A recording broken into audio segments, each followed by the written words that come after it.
দেশনেত্রী বেগম খালেদা জিয়া অনুষ্ঠান করার কোনো প্রয়োজন নাই। আপনারা দয়া করে বাসায় আপনাদের মুরব্বীরা আছে, বাপ আছে, বাবা আছে, মা আছে, চাচা আছে, দাদি আছে,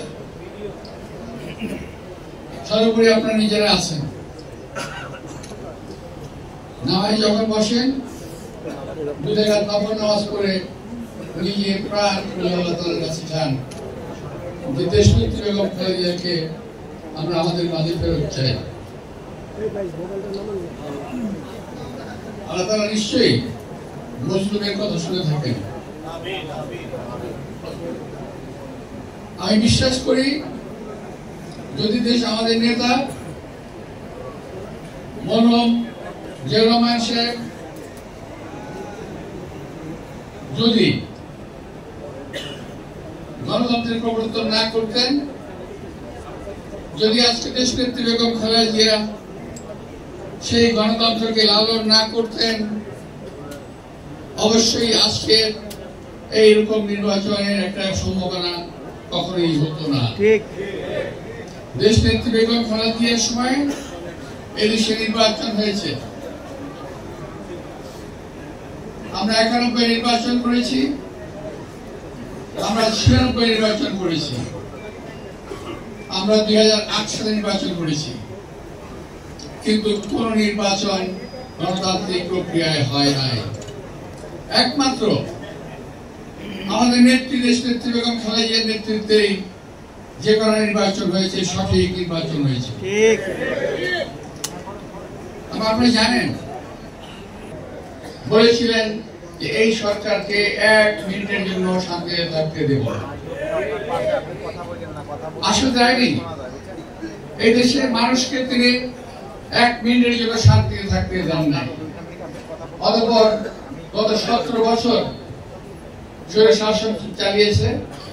আবার আজকে বিএনপি যা চেয়েছিল, 17 বছর আমরা যেখানে আন্দোলন করেছি দেশনেত্রী বেগম খালেদা জিয়ার নেতৃত্বে, কখনো আমাদের নেতা তারেক রহমানের নেতৃত্বে আমরা যে আন্দোলন করেছি, সেই আন্দোলনের সুফল আমরা দেশের মানুষের দ্বারা দ্বারে পৌঁছে দিয়েছি।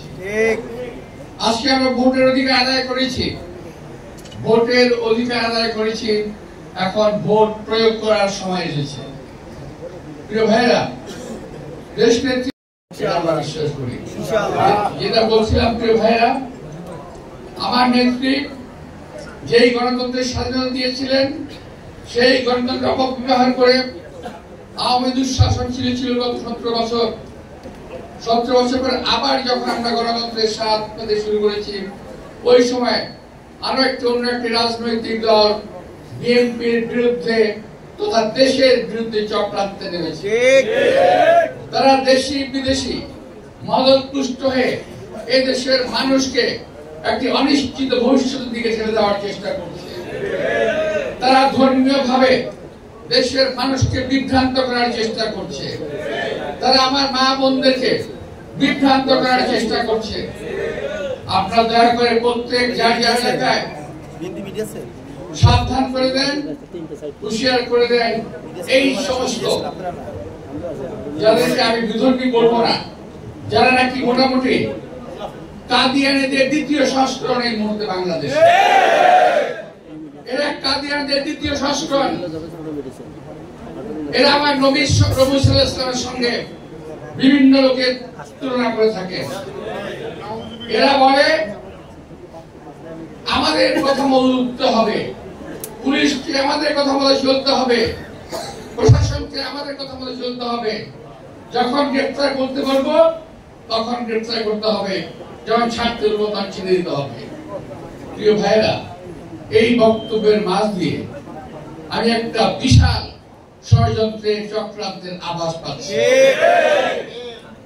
অন্তত আমি আমার ব্যক্তিগতভাবে মনে করি, আমি এই দলকে দেশের এবং দেশের মানুষের মঙ্গল কখনোই চায় নাই।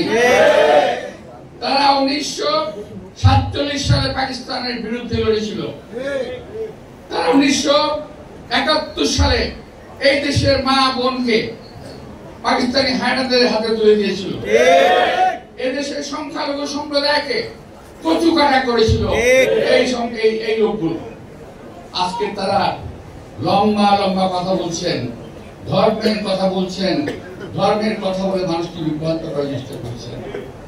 আমি একটি কথা পরিষ্কার বলতে চাই, বিএনপি একটি দল সকল ধর্মের মানুষকে নিশ্চিত করেছে তার ধর্ম পালন করার জন্য, কিন্তু অতিরঞ্জিত করে যারা মন্দিরে গিয়ে গীতা পাঠ করে, যারা মন্দিরে গিয়ে পূজা করে, যারা মন্দিরে গিয়ে মেয়েদের সঙ্গে ঝড়ঝড়ি নাচানাচি করে, সেই দলটার কাছ থেকে আপনারা সাবধান থাকবেন। আমি এটা শুধুমাত্র আপনাদের উদ্দেশ্যে না, আমি পুরো দেশবাসী। সাবেক সফল মন্ত্রী, সাবেক সফল মেয়র বীর মুক্তিযোদ্ধা জননেতা মির্জা আব্বাস আমাদের মাঝে উপস্থিত আছেন। আমাদের বিএনপির কেন্দ্রীয় নেতৃবৃন্দ, ঢাকা মহানগর নেতৃবৃন্দ, অঙ্গ সংগঠন নেতৃবৃন্দ, সাংবাদিক, নিজের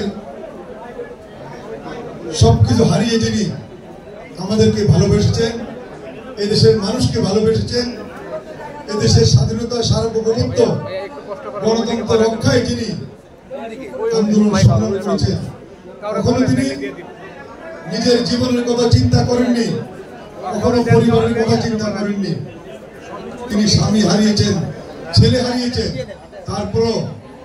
তারপরেও একজন মহিষী নারী হিসাবে, আমাদের একজন অভিভাবক হিসাবে তিনি এই দলকে, এই দলের মানুষকে এবং এই দেশের মানচিত্রকে তিনি রক্ষা করার জন্য সংগ্রাম করেছেন।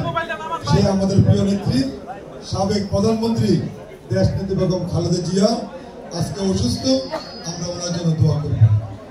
আমি কোনো বক্তব্য দিয়ে করবো না, সকলকে বলবো আপনারা প্রত্যেকে